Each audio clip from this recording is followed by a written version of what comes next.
Natanong ko na ho kanina yung PNP, but I will ask the same question to the palace.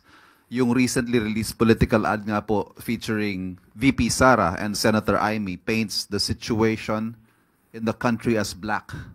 Kulay ng pagluluksa due to hunger, crimes, and injustice, which is a clear imputation of failure on the Marcos administration. What does the palace have to do with You it? just said it is recent? Yesterday. Oh, ang akala ay 2022 campaign ads to. Dahil sa mas na-describe ang kapanahunan ng nakaraang administrasyon dun sa nasabing campaign ads. Unang-una, meron silang sinabi, teka lang po, tungkol sa madilim, wait lang, saan ba yan? Ayun. Itim ngayon ang kulay ng bansa. Sa gutom at krimen nagluluksa. So, pag sinabi ba natin na itim ngayon ang kulay, mas madidescribe siguro natin nung nakaraang administrasyon na sobrang itim at ngayon ay papaliwanag sa panahon ng kasalukuyang administrasyon. Hindi man ganun pakaputi, pero patungo na doon. Unang-una po, may binanggit sila tungkol sa kagutuman. Tandaan po natin na ayon po sa records na rin po na naibaba ang poverty incidence. Sa panahon ng 2023, 15.5% in 2023 mula sa 18.1% in 2021. You are citing data from? Okay, this is from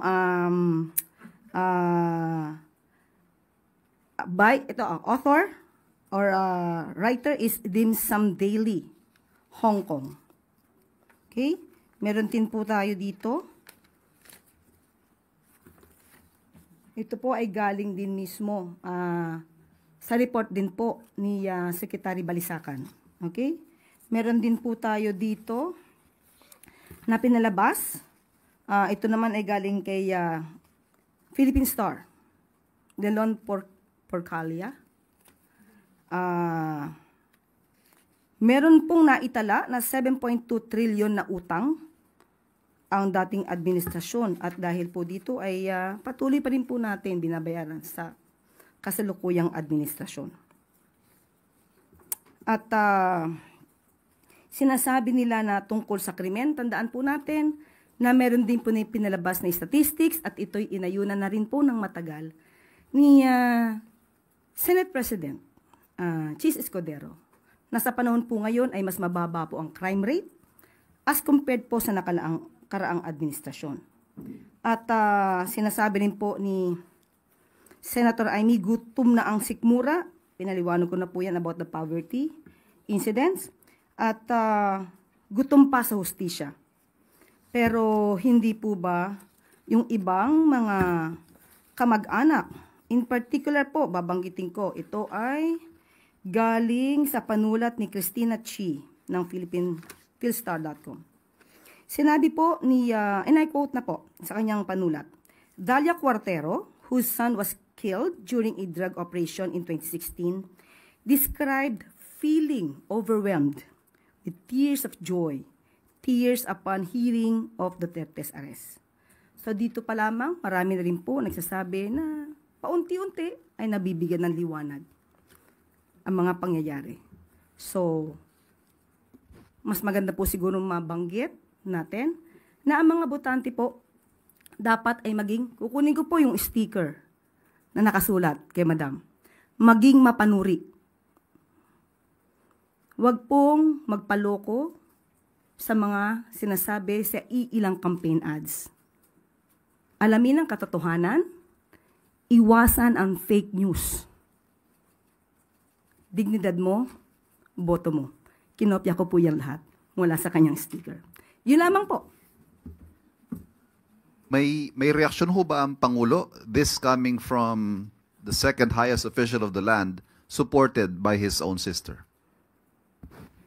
Patungkol po dyan, patungkol po sa campaign na issues, maganda pong mas tanong na lang natin ang campaign manager.